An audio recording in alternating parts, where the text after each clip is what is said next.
ठरलं तर मग या मालिकेच्या पुढील काही येणाऱ्या भागांचे लेटेस्ट त्याचबरोबर इंटरेस्टिंग अपडेट आपण आपल्या आजच्या या व्हिडिओमध्ये जाणून घेणार आहोत. अजिबात वेळ वाया न घालवता सुरुवात करूया आपल्या आजच्या या व्हिडिओला. तर आजच्या आपल्या या व्हिडिओमध्ये आपण पाहतो की इथे आता सायली आणि अर्जुन हे दोघंही जण मधुभाऊंची अगदी व्यवस्थित काळजी घेत आहेत. तर दुसऱ्या बाजूला अर्जुनला आता कळलेलं आहे की सायलीचे आईवडील जिवंत आहेत, त्यामुळे त्याने आता ठरवलं आहे की आता तो सायलीच्या आईवडिलांना काहीही करून शोधून करणारच. मग आता ते कसं शोधून काढणार हा प्रश्न त्याच्यासमोर पडलेला आहे. मग त्याच्यासाठी आता तो ठरवतो की सगळ्यात अगोदर आपण जो फोटो आपल्याला सापडला आहे, जो फोटो आपल्याला तन्वीचा आहे हे कळलं आहे, तो फोटो घेऊन आपण रविराज काकांकडे जायचं. आता अर्जुनने ज्यावेळेस कुसुमताईला सायलीच्या बालपणाबद्दल विचारलं होतं त्यावेळेस तिने त्याला सांगितलं की माझ्याकडे तर फोटो नाही आहे, पण आमच्या आश्रमात मधुभाऊंचा आणि सायलीचा एक फोटो आहे. अर्जुनला आश्रमात फोटो सापडला, पण त्याला ही तर तन्वी आहे ही गोष्ट कळल्यावर अर्जुन तो फोटो घेऊन रविराज काकांकडे आला.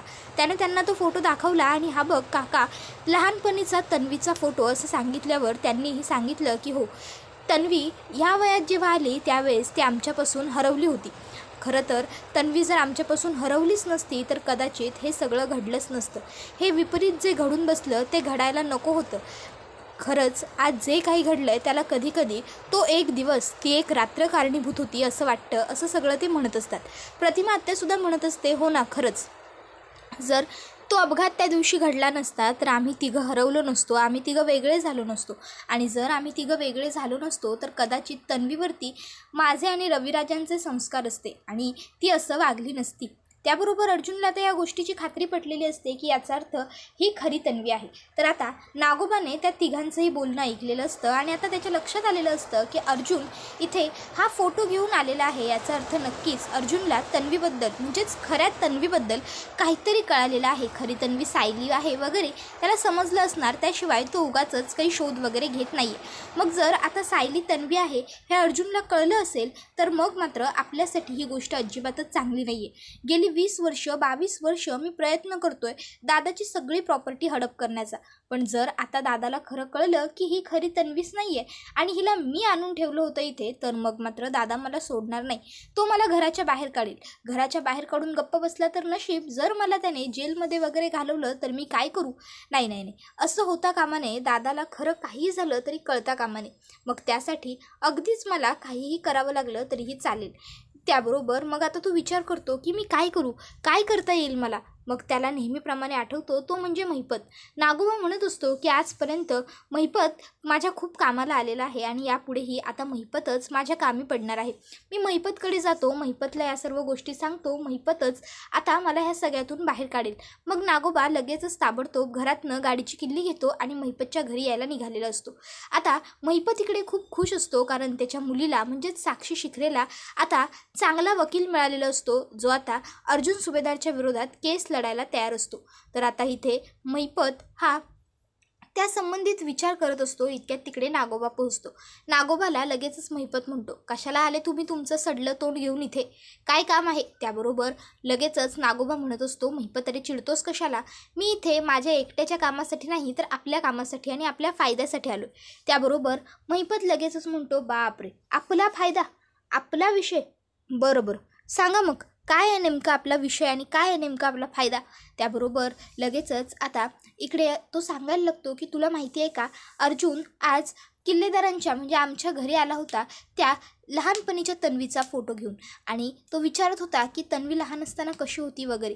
जर अर्जुन हे सगळे प्रश्न विचारतोय, त्याने एवढा सायलीचा फोटोसुद्धा शोधून काढला आहे, तर नक्की याचा अर्थ एकच होऊ शकतो की नक्कीच अर्जुनला सायलीबद्दल काहीतरी कळालं आहे. सायली खरी तन्वी आहे हे तर त्याला कळालं नसेल ना, आणि जर हे त्याला कळालं असेल ना तर हे आपल्यासाठी अजिबात चांगलं नाही आहे, आपल्यासाठी हे खूप रिस्की आहे महिपत. त्याबरोबर महिपत म्हणत असतो, मग जिथे रिस्क आहे ती गोष्ट आपण अस्तित्वात ठेवायचीच नाही ना. त्यावर नागोबा म्हणतो, म्हणजे नेमकं तुला म्हणायचं काय? त्यावर महिपत सांगतो, उगवून टाकू की एखादं सीताफळ किंवा एखादा हापूस त्यांच्यावरती, काय म्हणताय मग? त्यावर नागोबा म्हणत असतो, हो बरोबर आहे तुझं महिपत, यावेळेस अर्जुनवरती हापूस किंवा सीताफळ उगवल्याशिवाय माझ्याकडे सुद्धा दुसरा कुठला पर्याय नाही आहे. प्रत्येक वेळेस मी तुला सांगत असतो की डोंट क्रिएट व्हायलन्स, शांतपणे सगळं काही हँडल करायचं. पण यावेळेस शांतपणे आपण काहीच हँडल करू शकत नाही. यावेळेस आपल्याला व्हायलन्स हा करावाच लागणार आहे. त्यावर महिपत म्हणत असतो, हा अंगाशी, आता तुम्ही काही काळजीच करू नका. काय करायचं ना पुढे ते बरोबर मी बघून घेतो. तुम्ही फक्त निश्चिंत राहा. त्याबरोबर आता नागोबा विचारतो, महिपत म्हणजे नेमकं तू करणार कायस? त्यावर महिपत म्हणतो, हल्ला. त्यावर नागोबा विचारतो, अरे हल्ला कोणावर? त्यावर तो म्हणतो, त्या सुभेदारवर आणि त्याच्या त्या बायकोवर, सायली सुभेदारवर. खूप गुरमीत आले होते ना दोघं इकडं, मला बोलून गेलेत ना नको नको ते, मग आता त्याचा बदला घ्यायचा नाही होय मी. त्याबरोबर नागोबा म्हणत असतो, अरे पण ऑलरेडी तुझी मुलगी तुरुंगात आहे. जर तू असं काही करायला गेलास तर तूही तुरुंगात जाशील. त्याबरोबर महिपत म्हणत असतो, आपल्याला कोणाच्या हात लावायची हिंमत नाही आहे, त्यामुळं आपल्याला काही बी होणार नाही. तुम्ही काही काळजीच करू नका नागराज शेठ. मी काय करतो ते फक्त तुम्ही बघाच. आणि मग आता महिपतने इथे एक जबरदस्त प्लॅन बनवलेला असतो. त्याने प्लॅन असा केलेला असतो की सायली आणि अर्जुन हे दोघंजणं रस्त्याने जात असताना त्याची माणसं त्यांचा अपघात घडवून आणणार आणि त्या अपघातात अर्जुन हा पूर्णपणे मेला पाहिजे असं आता इथे महिपतने नागोबाला शब्द दिलेला असतो की तू काही काळजीच करू नको, सगळं मी बघून घेईन. तू फक्त इतकी काळजी घे की पोलीस माझ्यापर्यंत पोहोचूच शकणार नाही कधी. त्याबरोबर नागोबा म्हणत असतो की तू काळजी करू नको महिपत, पोलिसांना कसं मॅनेज करायचं, काय करायचं ते सगळं मी बघतो. एका बाजूने तू हँडल कर, दुसऱ्या बाजूने मी. आपण ह्या अर्जुन सुभेदारची केस कायमची निकालात काढू आणि मग दोघंही जण कायमचे आयुष्यभरासाठी या सगळ्यात व्यापातून सुटून जाऊ असं म्हणायला लागतो. त्याबरोबर लगेचच आता इथे दोघांनीही मस्त जबरदस्त खतरनाक असं प्लॅनिंग केलेलं असतं. 2 ते 3 दिवस कमीत कमी आता महिपतची माणसं अर्जुनवरती पाळत ठेवून असतात. अर्जुन ऑफिसला जाण्याची वेळ आता त्यांना माहिती झालेली असते. आता अर्जुन हा ऑफिसला जायला निघालेला असतो. घरातून छान टिफिन वगैरे घेऊन जेंटलमॅन बनून निघालेला अर्जुन ज्यावेळेस रस्त्याने गाडी चालवत असतो त्यावेळेस अचानक त्याच्यासमोर एक पडलेली वृद्ध व्यक्ती येते. अर्जुन त्या व्यक्तीला आसरा देण्यासाठी पुढे सरसावतो. त्याबरोबर आता त्याच्या हातातल्या ज्या काही वस्तू असतात त्या सगळ्या खाली पडतात. अर्जुन त्या उचलून द्यायला मागे फिरतो त्यावेळेस आता ती व्यक्ती त्याला सांगते की माझी मदत करणार तू? अर्जुन त्याच्याकडे वरती बघतो तर ती व्यक्ती विद्रूपपणे हसायला लागते. त्याबरोबर अर्जुन म्हणत असतो, नेमकं काय झालं आहे तुम्हाला? मग आता ती व्यक्ती ही लगेचच बाजूला बघते तर बाजूला आता महिपतचे काही गुंड हातामध्ये हॉकी स्टिक घेऊन उभे राहिलेले असतात. आता ते गुंड सरळ अर्जुनला मारायला लागतात. अर्जुनसुद्धा काही कमी नसतो, तो सुद्धा उठून उभा राहतो आणि तो सुद्धा आता त्या गुंडांना मारायला सुरुवात करतो. ये दबादब मारामारी मस्त सुरू असते. पण शेवटी जास्ती लोकांची ताकद हवी होते आणि अर्जुनच्या एकट्याची ताकद कमी पडते. ती लोक जिंकतात आणि त्यातला एक जण आता अर्जुनवरती चांगला घाव करतो. तो त्याच्या डोक्यात मारतो बांबू आणि तिकडनं पळ काढतो. आता अर्जुनच्या डोक्यातून भळाभळ रक्त वाहायला लागलेलं असतं. अर्जुन त्या रक्ताच्या थारोळ्यात तिथेच पडून राहिलेला असतो. थोडा लांब येऊन महिपतची माणसं त्याला कॉल करून सांगतात, शेठ तुम्ही सांगितलेलं काम निपटवलं आहे, आता काय करायचं? त्याबरोबर त्याला लगेचच आता निरोप दिला जातो की जिथे आहेस ना तिथून ताबडतोब निघायचं आणि तुझ्या गावाला जायचं. तुझ्याबरोबर जेवढे लोक आहेत ना त्यांच्यापैकी कोणीच मला इथे नको आहे. सगळ्यांनी ताबडतोब गावाला शिफ्ट व्हायचं. इथे सगळं वातावरण शांत झालं की मग मी तुम्हाला बोलवून घेईन, समजलं? त्याबरोबर आता ते गुंड म्हणतात की ठीक आहे, आम्ही जातो आमच्या गावी. फक्त तेवढं. त्यावर महिपत लगेचच म्हणतो, नका काळजी करू, तुमच्या सगळ्यांच्या अकाउंटवर ऑलरेडी 25,000 रुपये मी पाठवून दिलेले आहेत. अजून जर लागले तर मी तेही पाठवून देईन, पण तुम्ही कोणाच्या हाती लागता कामा नये, हे मात्र तितकंच खरं. त्याबरोबर आता ते दोघंही म्हणतात की तुम्ही काळजी करू नका, आम्ही कोणाच्याही हाती लागणार नाही. आणि मग आता ते तिकडनं निघून गेलेले असतात. तर इथे लोकांकडे मदतीसाठी याचिका करत असतो पण कोणीच अर्जुनला आता मदत करत नसतं. सगळेजण आपापल्या गडबडीत आपापल्या रुटीनमध्ये बिझी असतात. तर आता इथे अर्जुनला कळत नसतं की आपण काय करायचं, कशा पद्धतीने आपण इथून बाहेर पडू शकतो, कशा पद्धतीने आपण दुसरं काहीतरी करू शकतो. तर आता इथे नागोबा हा मात्र खूपच खुश असतो. तो महिपतला विचारतो, महिपत शेठ झालं आहे का आपलं काम नक्की? त्यावर महिपत लगेचच आता असं बोलल्याबरोबर नागोबा म्हणतो, तुला वाटतंय का आजपर्यंत मी एखाद्या कामगिरीवरती गेलो आहे आणि ते काम झालं नसेल म्हणून? त्याबरोबर आता आपण दुसरीकडे पाहतो की इथे अर्जुनला बराच काळ जो आहे तो लोटून गेलेला असतो कामावरती जाऊन आणि त्याचा एक कॉल ना एक मेसेज ना टेक्स्ट काही आलेला नसतो. आणि हे बघून आता सायली खूप जास्त टेन्शनमध्ये आलेली असते. सायली विचार करते, काय झालं असेल, वर्कलोड असेल का? पण फोन करून बघू का अर्जुन सरांना? मीच बघते. आणि मग ती आता लगेचच अर्जुनला कॉल करते. अर्जुनला कॉल केला जातो. अर्जुनच्या फोनची रिंग वाजत असते. पण आपण ज्या क्रमांकाशी संपर्क करू इच्छिता तो सध्या उत्तर देत नाही आहे असंच फक्त सायलीला सांगितलं जात असतं. त्यामुळे आता सायलीची काळजी ही आणखीन जास्त वाढत गेलेली असते. तिला कळत नसतं की आपण काय करावं, कशा पद्धतीने आपल्याला अर्जुनपर्यंत पोहोचता येईल. सायली लगेचच आता आतमध्ये घरात येते आणि ही गोष्ट सगळ्यांना सांगते की यांचा फोन लागतोय, फोन वाजतोय सुद्धा, पण हे फोन उचलत नाही आहेत. मला आता काहीच कळायला मार्ग नाही आहे. खूपच जास्त भीती वाटते मला. कळत नाही आहे हे कुठे अडकले असतील. आजपर्यंत यांना ऑफिसवरून यायला एवढा उशीर कधीच झालेला नाही आहे. आणि उशीर जरी झाला ना तरीसुद्धा ते मला नेहमी ऑफिसमधून फोन करून सांगून टाकतात की मला बायको उशीर होणार आहे तर तू जेवून वगैरे घे. पण आज मला त्यांचा असा कोणताही फोन आलेला नाही आहे. त्यामुळे ना मला खूप भीती वाटते. काहीतरी गडबड आहे असं वाटतंय. त्याबरोबर आता मात्र इथे सगळ्यांनाच घरात टेन्शन आलेलं असतं. तर आता अस्मिताताई म्हणत असते की जर सायली तुला असं वाटतंय तर मग आपण वेळ वाया घालवायला नको, अर्जुनला शोधायला सुरुवात करायला हवी. डॅड, आपण एक काम करू, आपण आपल्या एरियापासूनच पहिली सुरुवात करू.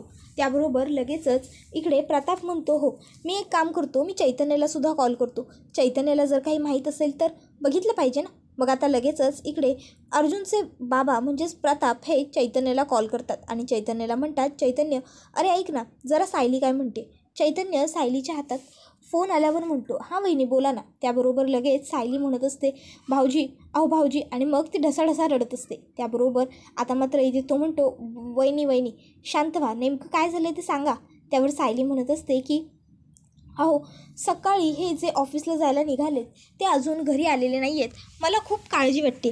हे कुठे आहेत, तुम्हाला काही कल्पना आहे का? तुम्हाला तरी कमीत कमी सांगून गेलेत का कुठे जात आहेत काय? त्याबरोबर लगेचच आता तो म्हणायला लागतो, अहो अर्जुन ऑफिसला? आज सकाळपासून तो ऑफिसमध्ये एकदाही फिरकलेला नाही आहे. मीच उलट माझी कामं करतो आहे. हवं तर मी तुम्हाला सगळा रेकॉर्ड पाठवून देतो, हे बघा. त्याबरोबर लगेचच सायली म्हणते, नाही नको, इट्स ओके. पण मग हे राहिले तरी कुठे? त्याबरोबर आता इथे कल्पनासुद्धा म्हणायला लागते की चला आपण शोधाशोध करायला हवी. त्याबरोबर आता सगळेच जण शोधाशोध करायला सुरुवात करतात. आता मात्र इथे सायली ही खूप जास्त रडत असते. तर तिला आता कल्पना ही सांगत असते की नको रडूस, शांत हो, आणि तुझा नवरा तुला नक्की सापडेल, काही नाही होणार त्याला. लहानपणापासून त्याला ह्या अशा गाड्यांवर वगैरे बसण्याची सवय आहे. त्यामुळे तू उगाच जास्त ओव्हर पॅनिक होऊ नकोस. त्यावर आता हे ऐकून सायली ही जरा मागे फुगे लावते. तर आता इथे आपण पाहतो की अर्जुन हा अजूनही घरी आलेला नाही आहे. ह्या गोष्टीमुळे सगळेच जण विचारात पडलेले असतात. कल्पनाने देव वगैरे पाण्यात ठेवलेले असतात. सायली ही आता प्रतापला सांगते, बाबा आपण आता खरोखर शोधायला निघूया.